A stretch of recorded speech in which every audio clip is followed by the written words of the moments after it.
been here every year, I believe, since 2008. It's become sort of an annual ritual to qualify for the national tournament. What have you noticed over the years that are the keys to experiencing success at this tournament? I think the keys to experiencing success are minimizing mistakes, so staying clean, and then having somebody that can throw doubles in the 10th in close games. That's a big factor. From a team standpoint, too, just having good team morale, staying up as much as possible.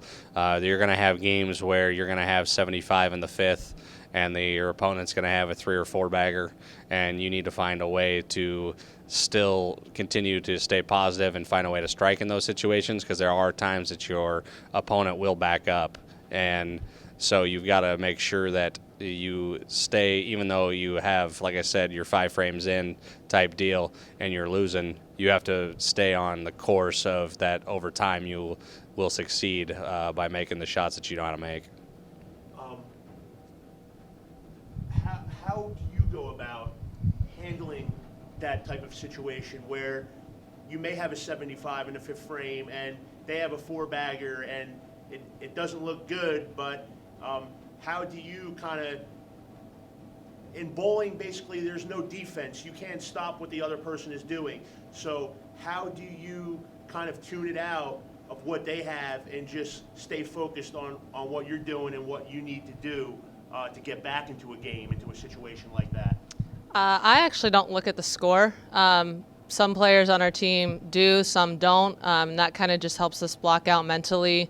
You do your best not to watch their shots, but I don't really keep track of what's going on over there. But at the same time, if you feel like you're getting in that kind of situation, I mean, we've been there before. The game we won against McKendree in Nashville, I believe, to win the tournament, they threw the front 4 or 5. And we didn't, and then we came back and threw the back 7. So you just never know. That's why you just never quit. You never give up throwing your best shots, because it could go south for them really quickly. But as a bowler, I just really don't pay attention to what they're doing. Now, she mentioned Nashville obviously was in early March. The season starts late October, early November. It's a long season, and Arkansas State has been toward the top of the national poll throughout the entire season.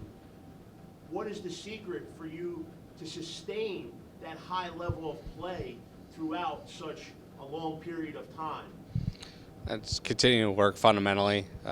We try to make people's physical games better over time. Getting equipment set up the right way for ball motion for everybody. Those are important factors. I mean, I'm more of a traditionalist, or old school, you would say, a little bit, even though I'm not that old, but you would, from a standpoint of, I would always think of the logic of you can always throw it better, but today's game has changed so much that ball motion is a big key factor, so making sure that you got the right, as in golf terms, the right 1 iron, the right 5 iron, the driver, you make sure you got the right motions basically in everybody's hands. And if you have those types of the right motions in people's hands, it makes the lane easier.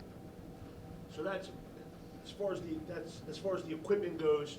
What about your team, your personnel? Do you feel like they have grown throughout the season and have gotten better? Oh yeah, I mean, I think that we are very, very deep. I've played different people all year long in Nashville. We ended up winning, and I played a redshirt freshman that had hardly played all year long. She played all day Saturday and played a little bit on Sunday. She didn't play at the end, but I think our team is we have a very deep team, and I can go far down into the bench. I think I could play everybody here, actually, that's here. I'm sure you guys saw Vanderbilt walk out as you guys were walking in. They had mentioned that the Southland Conference provided opportunity to face the best competition in the regular season and the end of the year tournament, the conference tournament. Half the field is from your conference this year. Can you just talk about how much of an advantage, or maybe it's a disadvantage, knowing your competition here? Because there's a lot of teams you've already faced. Like you mentioned, McKendree, just playing in the best conference in the sport. Can you just talk about how important that is? Yeah, I mean, we're like we have a really deep conference. I mean, even the teams, the 4 teams that are not part of the championship, there are some teams that are quality, like Valparaiso pushed Vanderbilt to the limit at the match. I mean, the one thing about the conference tournament that's a good setup is it's 8 teams, just like here. It's the same basically format. The only difference is the bracket doesn't flip if you lose a match, but basically the format is pretty much the same. It's best 4 out of 7, because that's the part that's really important here. I mean, tomorrow's competition in the first 2 matches for Friday, they're important from a standpoint of ball motion, finding the right lineup, but they're for seeding purposes, and any 8 of these teams can win. I mean, there's a little advantage of being the top seed or not for or a higher seed than your opponent because you get lane choice. But for the factors of everything with the Southland tournament, I mean, the one thing that I think that is good is it's the best 4 out of 7 format in the Baker format, and gets you used to it, gets you used to the double elimination. You get comfortable with it. And, you know, that tournament we lost a match and we still ended up winning. So, I mean, it showed how much resolve the team has. We didn't let one loss affect us. And that's another factor, the question earlier, another factor is you can't let, if you lose a match in that best 4 out of 7 Baker format here, it takes 2 matches to go home.